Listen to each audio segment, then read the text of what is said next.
गर्ने साथीहरूलाई छर्लङ्ग छ। हाम्रो शेयर पुँजी 10.5 करोड छ।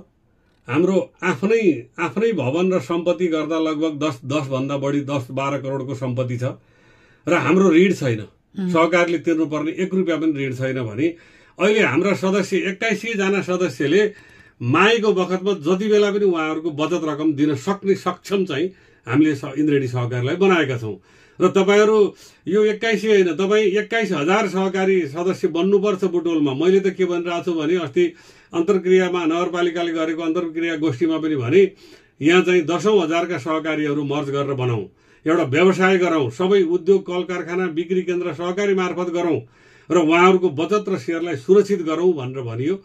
र इन्द्रेणीमा तपाईहरु यदि सदस्य हुन चाहनुहुन्छ भने तपाईहरुको शेयर र बचत चाहिँ ढुक्क रूपले चाहिँ डुब्दैन भन्ने विशेषमा जानुस्। र यहाँ मैले इन्द्रेणी मात्रै होइन, रूपन्देहीमा यहीका सञ्चालकले सञ्चालन गरेका सहकारीहरू डुब्दैनन् र बाहिरबाट आएका सहकारीहरू, केही सहकारीहरू जस्तै सुप्रिम त्यस्तै पर्यो, अरू अन्य सहकारीहरू अब आउनुभयो, बाहिरबाट सञ्चालक नचिनेका सञ्चालक आएका सदस्यहरू सहकारीमा सदस्य नभइदिनुस् र कम्तीमा पनि सहकारीको सञ्चालकहरूलाई बुझ्नुस्, त्यहाँको पुँजी हेर्नुस्, सञ्चालन विधि हेरेर सदस्य बन्नुस्।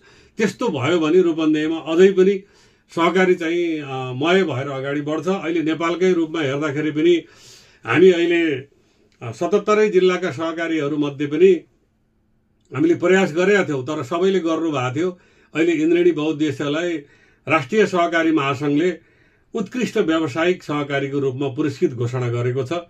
हामी आभारी छौँ उहाँहरूप्रति र हाम्रा सदस्यहरूलाई धन्यवाद पनि दिन सक्छौँ र यहाँका आम नागरिकहरूलाई पनि तपाईहरूले दिएको सुझाव अनुसार अगाडि बढ्छौँ भन्ने पूर्ण विश्वास र यो पुरस्कारले हामीलाई थप चुनौती थपेको छ र हामी अझै सहकारीलाई अझै निर्दिष्ट रूपमा पुर्याउने लक्ष्यका साथ हामी अगाडि बढ्छौँ र यी कुराहरूलाई गर्दाखेरि अझै पनि राज्य पक्षबाट चाहिँ नियमन निकायलाई चुस्त दुरुस्त गराउन सक्ने र नराम्रा कामलाई निषेधित गर्ने र राम्रा कामहरूलाई प्रोत्साहन गर्दै अगाडि जाने हो भने यो रूपन्देही जिल्ला मात्रै नभएर नेपालमै सहकारीमय फस्टाउँछ भन्ने हाम्रो ठम्याइ छ।